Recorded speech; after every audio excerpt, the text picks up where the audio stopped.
passe en Chine. C'est l'histoire d'un jeune garçon. Il vivait avec sa mère dans une petite maison et ils étaient très pauvres. Et en plus, sa mère était malade. Et il n'avait même pas de terre à cultiver, même pas de quoi faire un jardin pour avoir des légumes, hein, non, rien du tout. Alors le jeune garçon, il était obligé d'aller travailler chez les gens, chez les uns, chez les autres, quand il y avait du travail, mais ce n'était pas toujours le cas. Et voilà qu'un jour, qu'il rentrait de travailler, justement, il était en train de ramasser des herbes, là, le long du chemin, pour essayer de soigner sa mère, parce qu'il n'avait même pas de quoi lui acheter des médicaments. Et puis, voilà que, en marchant, il aperçoit un buffle qui était dans un champ, une rizière, là.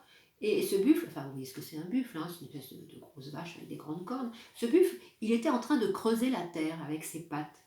Le jeune garçon s'arrête, il le regarde, il est un peu surpris parce que d'habitude les buffles ils creusent pas la terre quoi. Et puis le buffle il insistait, il continuait à creuser, à creuser, à creuser, à creuser. Ça a intrigué le jeune homme et du coup il a quitté le chemin puis il s'est dirigé vers le buffle. Le buffle il a eu peur, il s'est sauvé. Le jeune garçon s'est approché du trou qu'avait creusé le buffle et là au fond du trou il a découvert non pas une cassette avec un trésor, non, non, non, une perle. Une magnifique perle, assez grosse, blanche, mais avec plein de couleurs, plein d'irisations. Elle était magnifique. Et puis au soleil, le jeune garçon, il se dit, ma foi, cette perle, elle appartient sûrement à personne. Hein. Alors il la met dans sa poche, puis il rentre chez lui. Et puis tout de suite, il va la montrer à sa mère. Et sa mère dit, oh, mon fils, mais quelle chance tu as. Tu sais ce que c'est cette perle? Mais non, lui dit le garçon. Mais c'est une perle de dragon. Une perle de dragon. Oui, oui, oui, parce qu'en Chine, tout le monde sait ça. Les dragons, dans leur gueule, là, sous leur langue, ils ont une perle. C'est cette perle qui leur permet de voler, de cracher le feu. Sans cette perle, ben, ils seraient des animaux terrestres, ordinaires, quoi. C'est cette perle qui leur donne leur pouvoir. Et sans doute, ben, il y en a un qui est mort ou qui a eu un accident, il a perdu sa perle, là. Oh mon fils, comme tu as de la chance, comme nous avons de la chance, demain tu pourras aller vendre cette perle à la ville et nous aurons assez d'argent pour pouvoir manger tous les jours. Ah oui, mais cette perle, en attendant, il faut bien la ranger quelque part. Hein. Alors, elle prend le pot de terre dans lequel elle range le riz. Bah, il n'y a presque plus rien dedans. Hein. Et délicatement, elle pose la perle là, au fond du pot sur la petite couche de riz qui reste là. Et puis elle repose le pot sur l'étagère. Il est tard, ils vont se coucher. Le lendemain matin, elle est la première levée. Elle se dirige dans la cuisine, elle prend le pot, elle l'ouvre. Ah ouais, le pot est plein de riz. Elle appelle son fils, dis donc, est-ce que c'est toi qui as rempli le pot de riz? Bah non, lui dit le garçon, où est-ce que j'aurais pu aller chercher pendant la nuit, j'ai pas d'argent. Ah, se dit la mère, mais attends, attends. Alors elle verse le riz là sur la table, elle retrouve la perle, elle prend la perle et elle la met dans une bouteille. Il lui restait juste un tout petit peu d'huile. Et au moment où la perle touche l'huile, la bouteille se remplit d'huile. Oh, mais cette perle, elle est magique. Oh, oh, tous nos ennuis sont terminés. Et vous savez où elle met la perle? Vous, je ne sais pas où est-ce que vous l'auriez posée, hein? Dans la boîte à bonbons ou... Bah oui, bah elle prend la perle et elle la met dans la petite boîte en fer dans laquelle elle a gardé quelques pièces. Et dès que la perle a touché les pièces, et ben, la boîte se remplit d'argent. Plus question d'aller vendre la perle. À partir de ce jour, ils n'ont plus besoin d'argent. Ils ont tout ce qu'il faut. Ils ont à manger, ils ont à boire.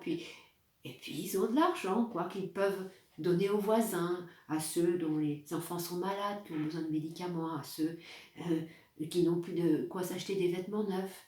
Enfin, tout le monde profite de cette belle perle et puis de la générosité de cet homme et de cette femme. Mais cette histoire, elle arrive aux oreilles d'un riche marchand qui habite un village d'à côté. Oh bah lui, problème d'argent, il n'y en a pas, hein, parce que son commerce est florissant, puis comme c'est un filou, il arrive toujours à se tirer d'affaires. Et de l'argent, il en a. Il en a, mais il en veut toujours plus. C'est un avare. Oui, il veut toujours plus d'argent. Et cette histoire de perle, il se dit que, ma foi, lui, il voudrait bien en profiter aussi de la perle. Après tout, Cette perle, elle appartient pas que à ce jeune homme et à cette vieille femme. Tout le monde devrait pouvoir en profiter. Alors il va au village, il va frapper de porte en porte, il apporte des petits cadeaux, et puis il dit aux gens, mais c'est pas normal. Pourquoi est-ce que c'est qu'eux qui ont la perle? Pourquoi on n'aurait pas un tour de rôle par exemple, hein? Pourquoi c'est que eux qui... Et les villageois ils disent, mais oui, c'est vrai après tout. C'est vrai, pourquoi c'est que eux qui auraient la perle? Pourquoi nous aussi on ne pourrait pas en profiter? Et l'homme, là, le marchand, là, il arrive tellement à monter les gens les uns contre les autres que au bout d'un moment, tout le monde se rassemble et puis les gens, ils ont pris leur bêche, leur pioche, leur bâton et puis ils se rassemblent autour de la maison de la vieille femme et de son fils et ils disent, nous aussi on veut la perle, ouvrez la porte, donnez-nous la perle. Et la vieille femme, elle dit, oh là là là là, mais la perle, où est-ce qu'elle est? Il faut la cacher, il faut la cacher. Et le garçon, il prend la perle, il cherche un endroit où la cacher, mais où est-ce qu'elle va être en sécurité? Alors, il la met dans sa bouche. Et dès qu'il l'a mise dans sa bouche, ben, aussitôt, les hommes du village, on défonce la porte, tout le monde rentre. Donnez-nous la perle, où est-ce que vous l'avez cachée? Et celui qui crie le plus fort, c'est le marchand, hein, qui est resté derrière, mais qui crie encore plus fort que les autres. Et puis tout le monde cherche partout. On casse la vaisselle, on retourne les matelas, on les éventre, on soulève les lattes du plancher. Enfin, toute la maison est mise sans dessus-dessous, mais impossible de trouver la perle. Alors le marchand, il s'approche du garçon, il dit, dis-moi où t'as caché la perle. Le garçon, il ne répond pas, il garde la bouche fermée. Alors le marchand, il attrape le garçon par les épaules, il le secoue très fort. Tu vas me dire où est-ce que t'as mis cette perle? Et le garçon, il est secoué tellement fort que il avale la perle. Et aussitôt, il sent dans sa gorge et là, jusqu'au creux de son ventre, une brûlure terrible.